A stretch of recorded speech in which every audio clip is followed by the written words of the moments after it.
bear was convicted of theft and found guilty in the country now known as North Macedonia.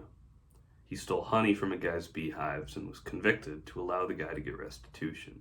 This was in 2008, but if the idea of an animal on trial feels medieval to you, that's because it was. If you were a public defender 500 years ago, you might have to represent a dog. Courts back then tried animals the same way as humans, and they did it fairly often. Accused animals got the same judges, lawyers, and even hangmen as traditional cases, and they were all paid the same fees, so they took it seriously.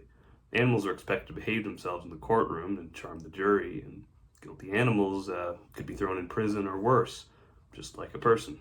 In one case, in 1457 in France, a sow was convicted of murder and put to death, while her owner was only accused of negligence and faced no actual punishment. The piglets weren't punished, even though they were at the scene of the crime, because no one could prove they were accomplices.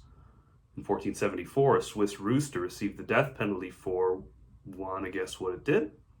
It laid an egg. Yep, people at that time and millennia before believed the animal that would hatch from a rooster's egg would be a basilisk. That's a legendary half-snake, half-chicken whose glance and possibly even its smell were fatal. These are examples of what the scholar E.P. Evans calls Tierstrafen, capital punishments inflicted by secular tribunals upon pigs, cows, horses, and other domestic animals as a penalty for homicide, end quote from Evans. He defines this as one of the two types of medieval animal trials in his Chronological List of the Prosecution of Animals from the 9th to the 20th century, which is in the public domain, so link in the description below, and which contains an exhaustive list of animals put on trial.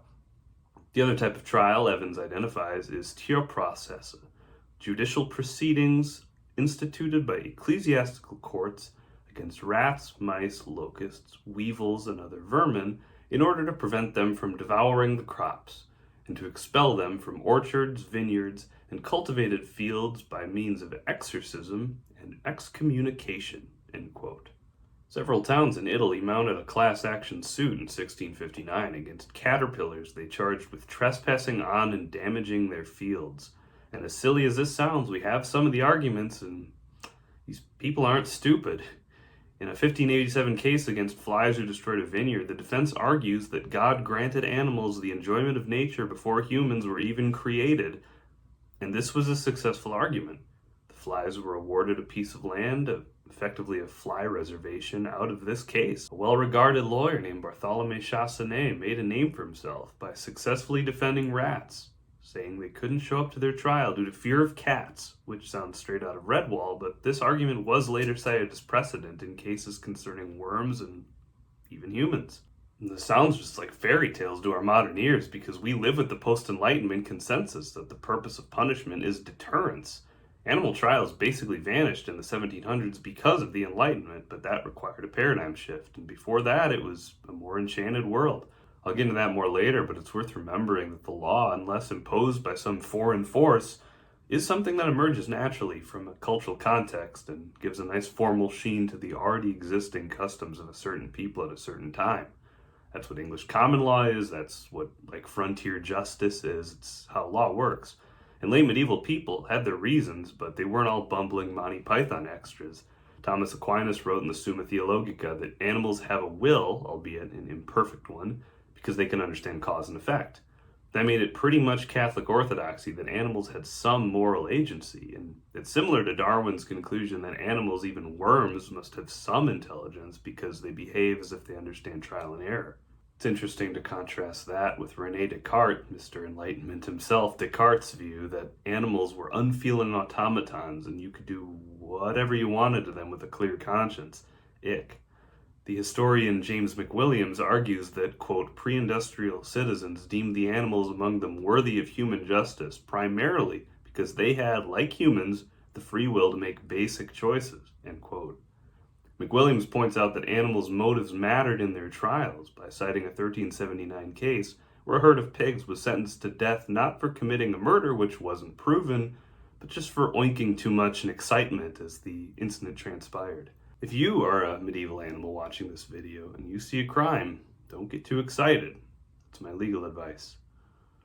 Anyway, the only longer shadow over medieval Europe than Aquinas's was the Bible itself, which is where we get the scapegoat, a literal goat that was condemned to remove impurity from the land. We know of scapegoats today not in the original spiritual sense, which medievals would have recognized, but in a social cohesion kind of way. The historian Peter Dinzelbacher writes that animal trials took place, quote, only under extremely unusual circumstances, in order to help the local community cope with an otherwise recalcitrant threat, not because they were proven to work, but because they created the impression that the authorities were assiduously maintaining law and order in a cooperative and decided manner, end quote. So, animal trials are scapegoating, and they're propaganda. It's the authorities saying, hey, we control reality beyond you people's wildest dreams. Same reason I think the US government is perfectly cool with us speculating about aliens in Area 51, directed energy weapons, earthquake machines, because when people think you're more powerful than you really are, that's generally a good problem to have. The excommunication of animals, according to the economist Peter Leeson, had the purpose of, quote, bolstering citizens' belief in the validity of church punishments for tithe evasion, estrangement from God through sin, excommunication, and anathema, end quote.